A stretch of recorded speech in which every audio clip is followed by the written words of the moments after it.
first line of defence of anyone pro-lockdown is that there were millions of additional deaths in 2020, reinforcing that there really was a catastrophic pandemic.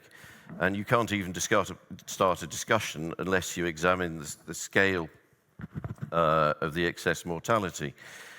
How did 2020 compare with prior years when adjusted for population? I think probably there are other people on the panel who'll have a view on this as well. And that's from Karol. Yeah, I think there's probably other people better qualified than me to answer that. But I think excess mortality was high as far as I understand it in 2020. But there have been years over the past 20 years when we have had very significant excess mortality. Of course, the really important thing, though, is to analyse whether the measures you have to deal with that, there clearly was a serious pandemic, whether the measures you have to deal with that are effective. And secondly, are they effective enough to take account of the huge costs that they imposed? I think probably there are some other people on the panel who could come in on that. Karol, Sikora, is that something you could comment on, do you think? From cancer point of view, yes, but it's very difficult overall. And again, time will tell when you look back on it. So if you come back in 2025 and then you start looking at the impact on long-term diseases, stroke, cancer, heart disease and so on, you'll see the patterns emerge. But for all of those, it's going to take time. And then, of course, there's the quality of life factors, which are much more difficult to assess. So people waiting hip replacements and cataract operations, which are the two commonest operations performed, to try and sort out how much quality of life downtime there's been because of delays due to COVID, and because of the almost religious association of COVID and illness. I mean, COVID, killing 82.5-year-old people has been put on a pedestal compared to every other health consuming illness. And it's the first time we've seen that really happen. I mean, it happens in triage in an emergency room. So you have a big crash and you've got 50 casualties. You have to sort out those that are the usual thing. Triage comes from having people you write off, basically, right at the beginning to save the ones you can save. And maybe we should have had a more triage approach to COVID, but that's sort of heresy in the NHS to suggest it. To say, let's keep cancer services going simply because if we don't, more people are going to die. And maybe the next time around, we can be better at it. Thank you. Joanna Nuttall's asked a question for Clare Craig, which is, the government states double jab or proof of immunity. What proof is there of community immunity, and what tests do you need to satisfy this demand? So immunity is multifaceted, and the testing has all been focused on antibody levels, which does seem to be a fairly good measure of who has had a symptomatic disease, but it doesn't necessarily measure all the people who have some form of immunity, because there's the immunity that comes from just very basic things like the hairy cells that in your respiratory tract that get rid of all the mucus that stop anything getting in, as well as T cells and other complexity around immunity. So what we have failed to do is measure that broader immunity within the population. And when we have tried to measure T cell responses, we've seen high levels of immunity. But of course, when you're talking about vaccine passes and things, that's all being ignored. And only vaccination is being counted as being a valid type of immunity, even though we know that natural immunity provides stronger protection and probably longer protection too. Thank you. And now in the room, I'm just looking for hands up. Quite a few. I'll go to the one I can see immediately in front of me. You, sir. Thank you very much. I'd like to ask the panel to maybe indulge in a bit of crime scene investigation, if I will. Because let's not beat around the bush. All of these interventions have been completely bonkers and self-destructive, and it's a waste of time pretending otherwise. So my question is, why has this come about? Now, you've all worked in various different fields, the NHS, psychology, business, economics. Clare, you've borne the brunt of the abuse from what we could call the pro-lockdown side, And if I could say so, you've dealt with that heroically. So in some ways, you know how they think. So my question broadly to the panel is, what were the currents in society that were swirling about in the last 20 years or so that made this happen? As Nick quite eloquently put at the beginning, why the rule book was thrown out. I think there are 5 cognitive factors that meant leadership went wrong. Groupthink, illusion of control, sunk cost, bias for action, and confirmation bias. And I think in most countries, the leadership suffered from all 5 of those, and they have caused a lot of the bad decisions. That's it. Groupthink, the illusion of control, sunk cost, fallacy, bias for action, and confirmation bias. Wow, sounds like that could do with a little bit of expanding on. Well, the second one I think is the most important, the illusion of control. The experts and the government have made out from the beginning, they know what they're doing, and they know how to deal with it. And I think we can all agree neither of those have been true, largely. Yeah, it's very true. Can I also just add to that? I think that there's, over the last 20 or 30 years maybe, I think that within the population generally, I think there's a real move towards risk aversion as well. So I think that we were in a climate anyway where everyone's primed to be frightened and primed to seek the support or protection of the state. I think from what I've seen. I think it comes down to the precautionary principle, doesn't it, which we're seeing applied more and more widely. And there's really nothing that you can't justify on the grounds that something might happen. If we're going to live our lives on the grounds something might happen, where does it end? It's a very worrying concept that seems to have got a grip on society. Where's the next question? There, the lady in the right. I apologise, I can't see everybody because the light's shining in my eyes, so apologies. Alex, I couldn't see you for a moment there when you asked your question, so apologies if I... Does Oxford, Imperial and the BBC have a hidden agenda? And if they do, what is it?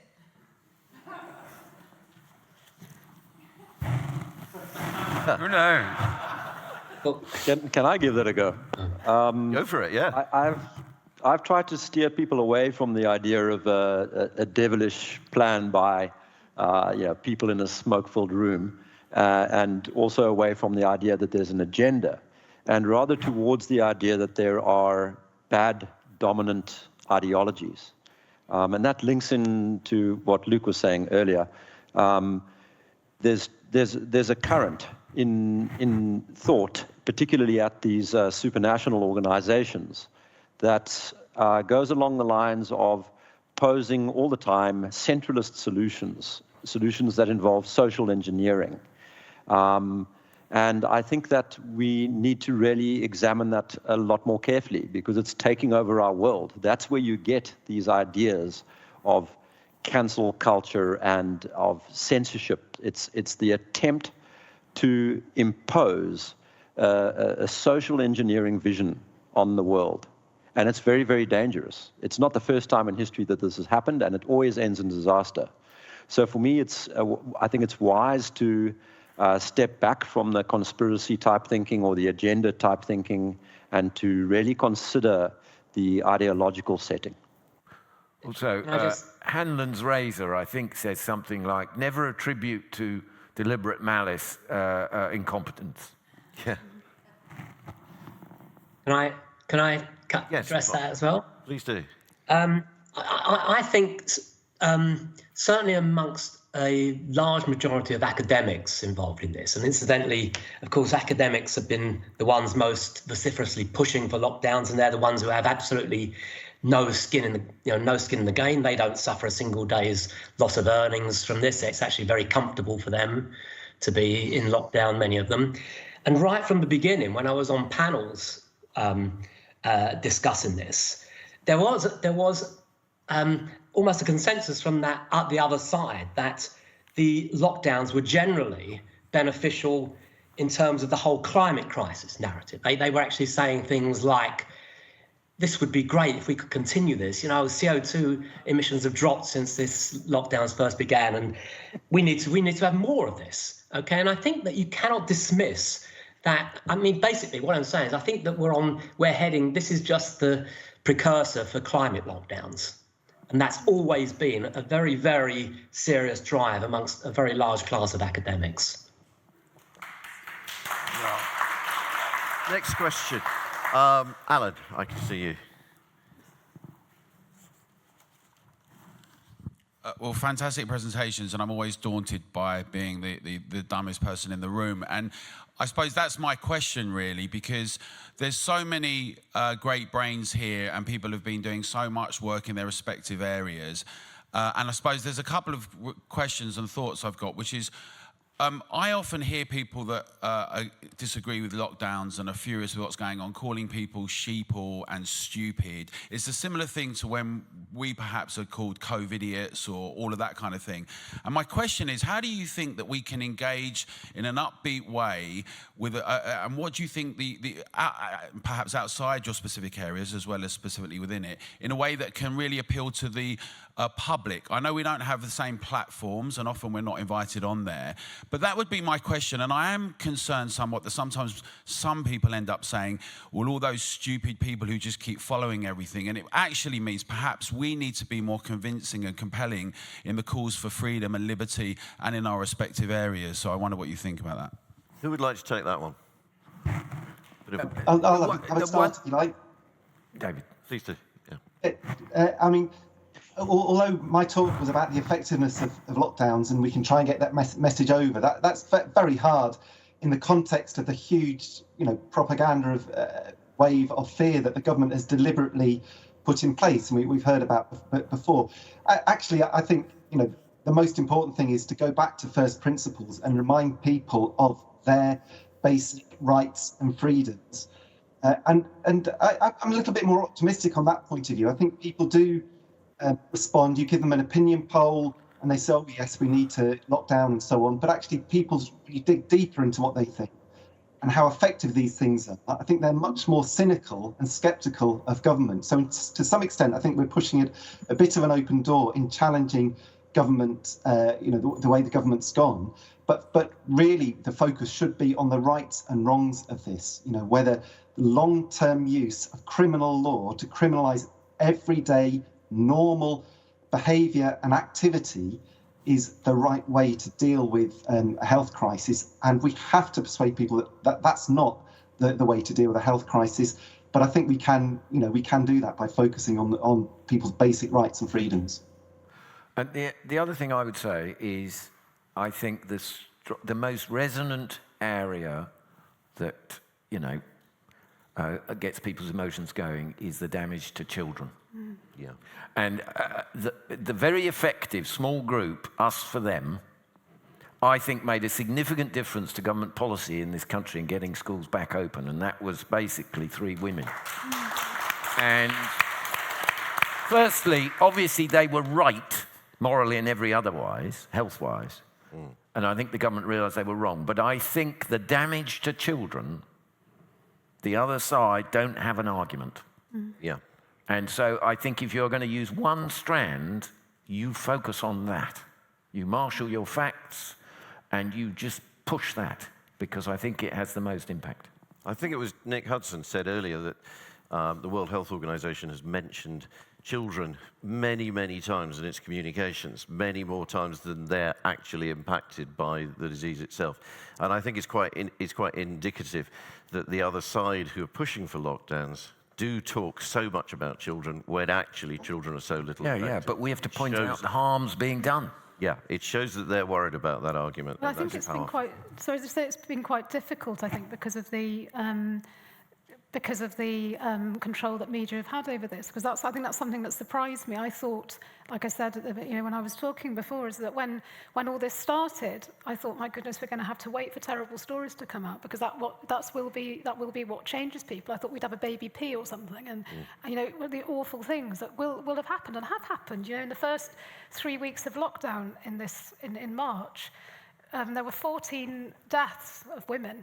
And there were 2 children that died for domestic violence. And that's over double the amount of what normally happens in that period. And I think that it was, in that year, I mean, it was extraordinary numbers. And I thought that sort of information would make people think.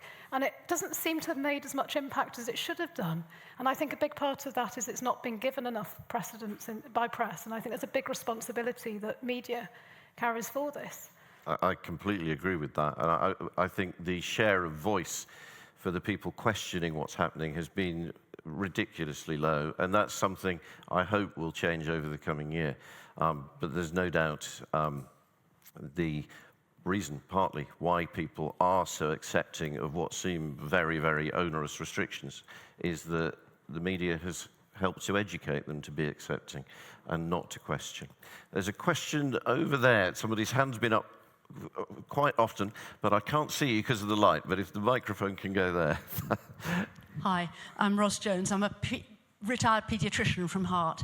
And I have to say, I want to pick up what Zonobia and Luke have just said about children, but I'm just so shocked that I'm still on Hart, because I only said I'd do it until they got a proper non-retired paediatrician. And I'm still the only mainstream consultant paediatrician in Hart. And I don't know where my colleagues are. And I would say, every speaker has said something relevant. Clare's talk about asymptomatic transmission. That has been the focus of closing schools. The thing about isolating healthy contacts. Again, if you're an adult who gets pinged, an adult who's positive, that pings an average of 5 other people. And yet for school, 1 child is positive, 150 go home. And that is seeming to me, and all the damage, the health damage to their mental health, their physical health, and their education. And at the end of it all, what is it for? Is it for priming parents to want to have their children vaccinated? And at the moment, 70% of parents seem to want to have their children vaccinated, and yet we all know, everybody in this room knows, that children are not impacted by COVID. So how a society is even considering vaccinating children with a vaccine that we know has short-term harms. And last week in the BMJ, there was a for and against delaying, and it was really reassuring to see actually Andrew Pollard, chairman of the JCVI and lead investigator for AstraZeneca, saying that we should delay because we think that risks to children from the vaccine might outweigh risks of harm. And the only comment coming back in has said, oh, but we do vaccinate for protection of adults, like we vaccinate dogs for rabies to protect humans. So we're saying, and that's the only response that we're saying as a society, that children are less important than dogs. And what are we as a group? What are we going to do to change the narrative? And that's my question to everybody. I don't know the answer. Jon, like a religious meeting. Zonobia, that sounds like one for you, but... About changing the narrative? Well, maybe not that far, but I was thinking more the first part. But I think maybe we can just all agree that changing the narrative is very much what we all, I think, would like to be doing. Question there. Yeah. The microphone will come to you if you... there you are. Thank you. Very much in line with what's just been said and the issue of children. It seems to me that children's lives won't get back to normal at all. We can scrap bubbles, we can urge schools to stay open, but until we stop testing children routinely, their lives are always going to be different to the lives of adults who are not subjected to this routine testing procedure. So it's kind of 2 questions, really. I mean, how do we stop this mad testing of children? But I was wondering also for Clare, specifically, do you have any breakdown of the data when we look at the statistics that are coming out at the moment that show how many people we are testing? What proportion of that is actually under 18s who are being subjected to routine testing at schools? So I don't have that figure on the top of off the top of my head, but the testing issue has to come to a head, because the way that we're testing will produce cases in the vaccinated as much as the unvaccinated. Now, if you want to prove that your vaccines are working, you can't keep doing it that way. It doesn't work. And you can already sense that it's starting to fall apart, where you see studies where they have to completely change the criteria for a positive in order to say that the vaccines worked. And likewise, with schools testing, we thankfully saw a reduction. So there was a real enthusiasm, it seemed, to start with among the parents, but it wasn't maintained, and it has fallen off since then. There's also lots of testing going on in universities as well, actually. There's a lot of people in their 20s that get tested. And what we find is that they're doing these LFT tests.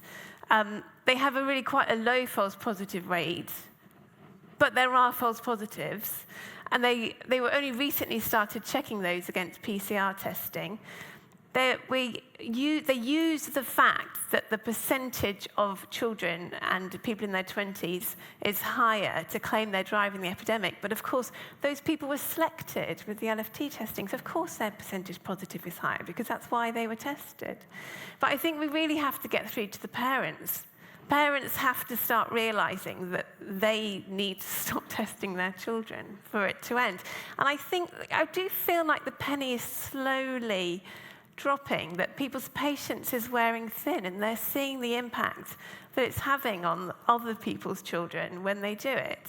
So I think we might get there with parents, but it has to come from the parents. They have to stop consenting to it. I think there's also... Sorry. I think there's also important psychological factors, I think, that maybe you were hinting at as well about testing of children. It's yet another measure, isn't it, that's giving a really, really unhelpful message to children about the fact that they are to be feared, that they might be contagious, that they might be putting people at risk, and also just the whole process of medically testing healthy people is just, it used to be called Munchausen's by proxy, didn't it? So, I mean, it's just really weird that we're thinking this is okay. I mean, the thing that gives me hope is that most adolescents can't get in the shower, let alone stick a swab up their nose or whatever it is. So I think that I'm not surprised that it's dropping off. But it would be nice if, parents were on board with that, and we're not encouraging it. Just to add, the epidemic of isolation, I think, really is bringing it home to parents over the past few weeks. But let's not forget, these tests are not free. The amount of resources the government has put into the whole test and trace, mass school testing, it's eye-watering. We're talking billions and billions of pounds. And of course, this is money which should have been spent on cutting down cancer waiting lists and everything else that's been neglected countrywide. And at some point, that's going to come to a head too. And we have to face reality. And I think that perhaps will help end the disaster of the mass testing. Sunk cost for you? Towards the back, yes. There, if we can bring the microphone. There we are. Hello. Yeah, hi. My name's AJ. I'm a football coach for teenagers, also a father of teenagers. A lot of work I do is with children and teenagers, and it's been terrible to see what's happened to a lot of them over the last 16 to 18 months.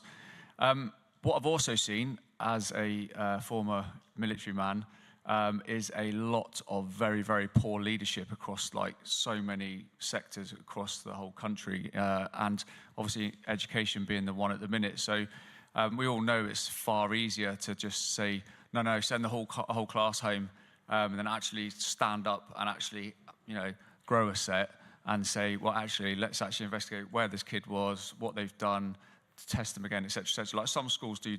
Like I'm quite lucky. Our school has actually been very good through this. But there's a lot of schools around the country that will happily just send a whole year home with no questions asked.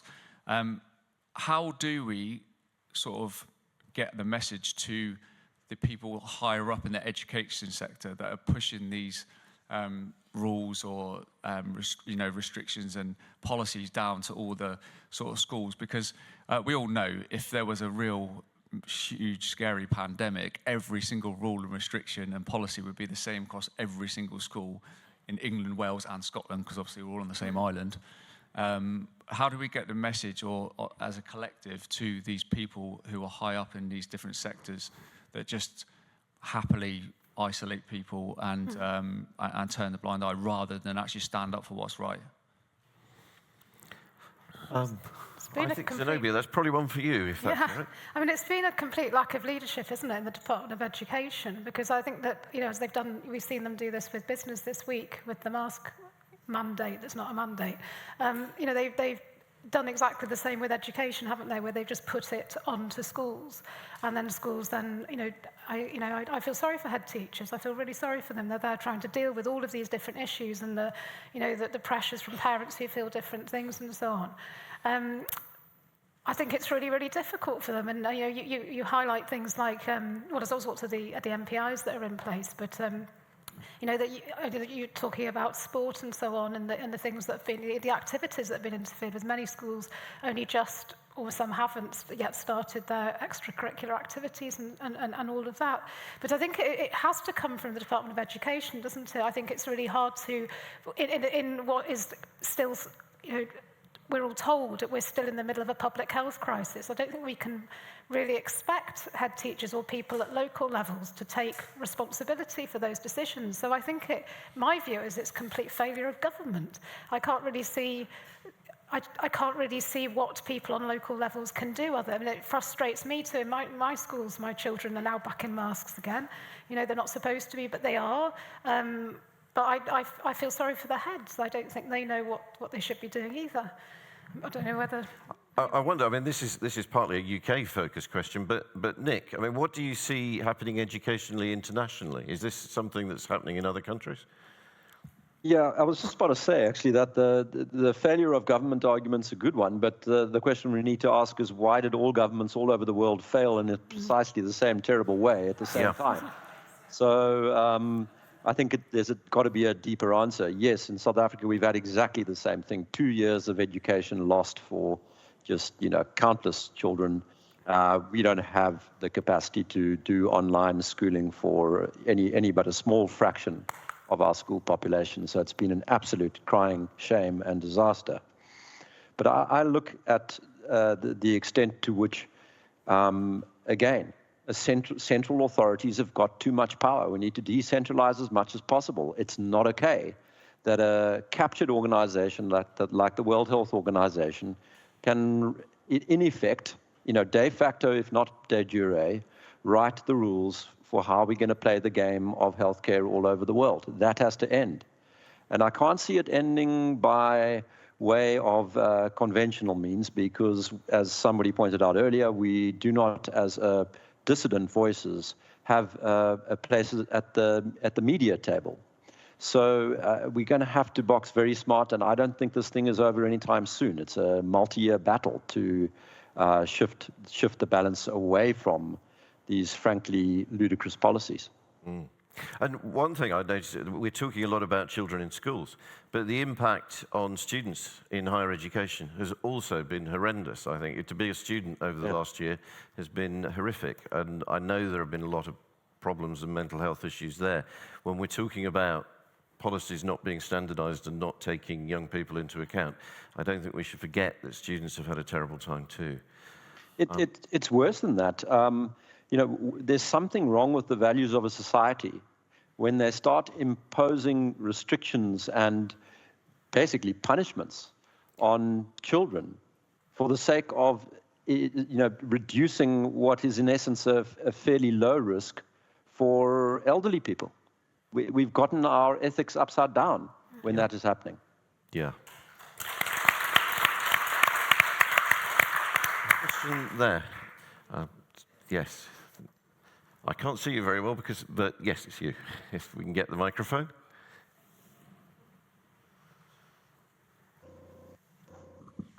Hi, I want to ask about urgency. I've got a 34-year-old woman in my network who is paralyzed after 2 Pfizer shots and fighting for her life right now. So I think we need to up the urgency on all of this. I think by far the single most damaging effect of lockdowns is the reduction in in-person social interaction between young and healthy people. As Nick pointed out earlier, we keep our natural immunity strong when we have constant interaction with others and lots of others, but social interaction is even more important for feeling emotionally supported and for the exchange of information. It's in-person debate in a social setting, in a meritocratic setting, i.e. outside of your workplace or school, where you have no fear of being judged by those above you in the food chain, where we learn and grow and evolve. The human mind, the collective consciousness is dependent on this. This harmful policy of isolating people, isolating children, isolating the elderly, isolating the next potential great minds in humanity is damaging human progress. This is systemic, sociopathic strategy. It is essential that we rehumanize society and encourage in-person interaction immediately, not just to stop lockdowns ever happen again, but get a massive push towards socializing children again, socializing young people, supporting the small businesses that typically host such interactions, get healthy, bright individuals mixing again. We need strong, positive action to push this urgently. We have to take the focus off the sick and put it on the healthy, focus on the things that keep healthy people well and thriving. We can comfort the sick, care for the sick, but we must not penalize the healthy. We need an empathetic response, not a sociopathic one. More interaction, not less. We need a focused, strategic push for the exact opposite of lockdowns. We have to figure out how to capture that message, put it out there. It's clear that our established authorities are not going to do this. We, the general public, have to do it. We have to coordinate it, not live in the delusion that we're somehow going to persuade authorities to legislate to do it. They're not going to. No one is coming to save us. This feels like a total institutional and moral collapse. If we go through another winter of this, the demise of humanity could be irreversible. If we want to survive, we have to fight back with a totally reversed narrative. I think we need more urgency. Thank you. Yeah.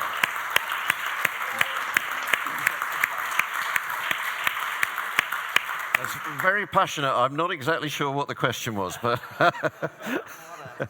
I'll take a question. That was a there. very good answer. Yes.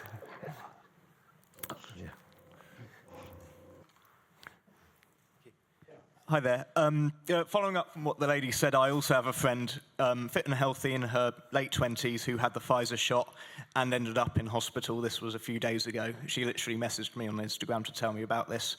But my question was, it's mainly for Zonobia, a lot of anecdotal evidence, a lot of evidence from A&E consultants, from the London ambulance services, shows there has been a noticeable increase in reports of suicide. In the United States, there was a hospital which reported a year's worth of suicide attempts in a month.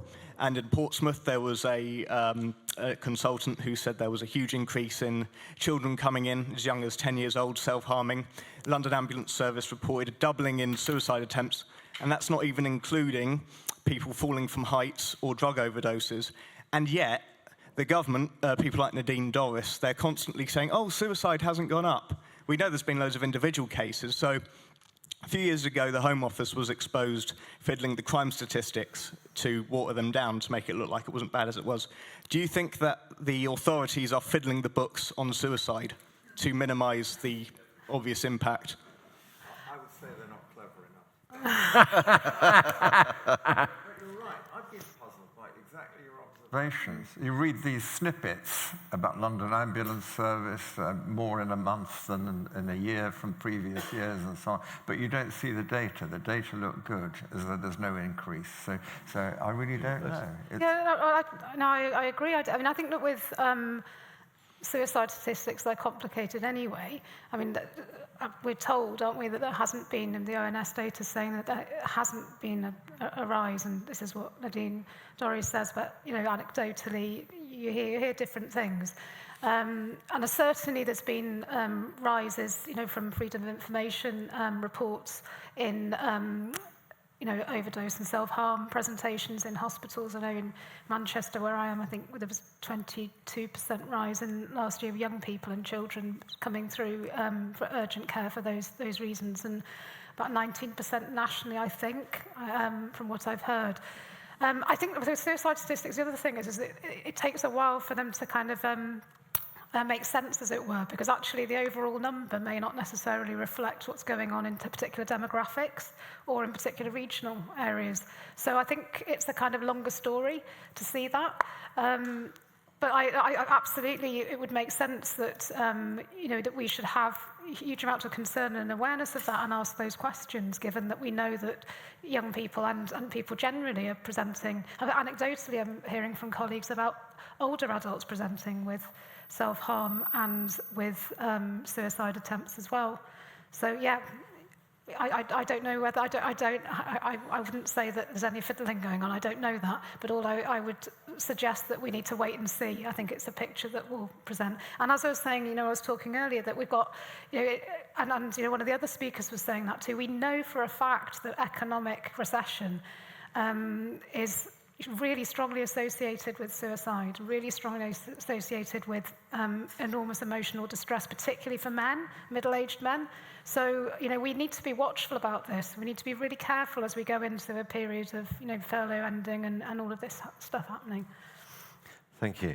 We've got time for 2 last questions, and there's a forest of hands. So I'll take you over there and you there in the front. So quick questions if possible. Julie, thank you. David Livermore, University of East Anglia. Question to your good self, Nick. Do you think lockdown has in any way fed through to the recent bouts of civil disorder in South Africa, or do you think these are entirely separate phenomena arising from the malfeasance of the Zuma regime?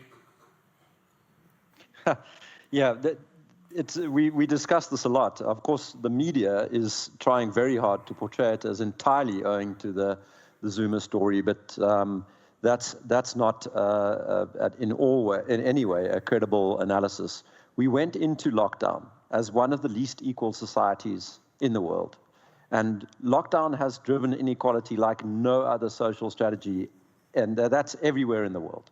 It's made the rich richer and the poor a great deal poorer. So going in with one of the greatest inequality measures in the world, then you lock down, you can understand that the levels of desperation, the levels of frustration are through the roof. And yes, it may well have been the case that the Zuma incarceration was the spark that lit the tinder. But there's absolutely no question that the degree of social instability that lockdowns have engendered is a far greater portion of the problem here. Thank you. And one last. Tony Hinton, surgeon. It's just something a bit more positive about kids, really. When my child went back to her 6th form this year, she was the only child in the year not doing testing, because I wrote to the headmaster and explained the nonsense about it. I think now, in her class, in her whole 6th form, almost no kids are doing the testing. Every parent I get the chance to speak to, I speak to them and explain. And I ask them to explain to other parents. We need to change this from the bottom. There's no point trying to convince someone at the top of the Department of Education. That's a waste of time. But you can have a lot just by speaking to other parents, your friends, get them to speak to other people, and we have to start making the change for ourselves. That's a great point. We will do one last question, though, to finish on a question. Is there one more question just before? So one last chance. You there. You've been trying a lot, I think. Thank you. My name is Mike Dodd. I'll ask you a question which I'd like a bit of help with now, and then just give you a little bit of information on myself. So this is a great event because I see it pushing things slightly more mainstream.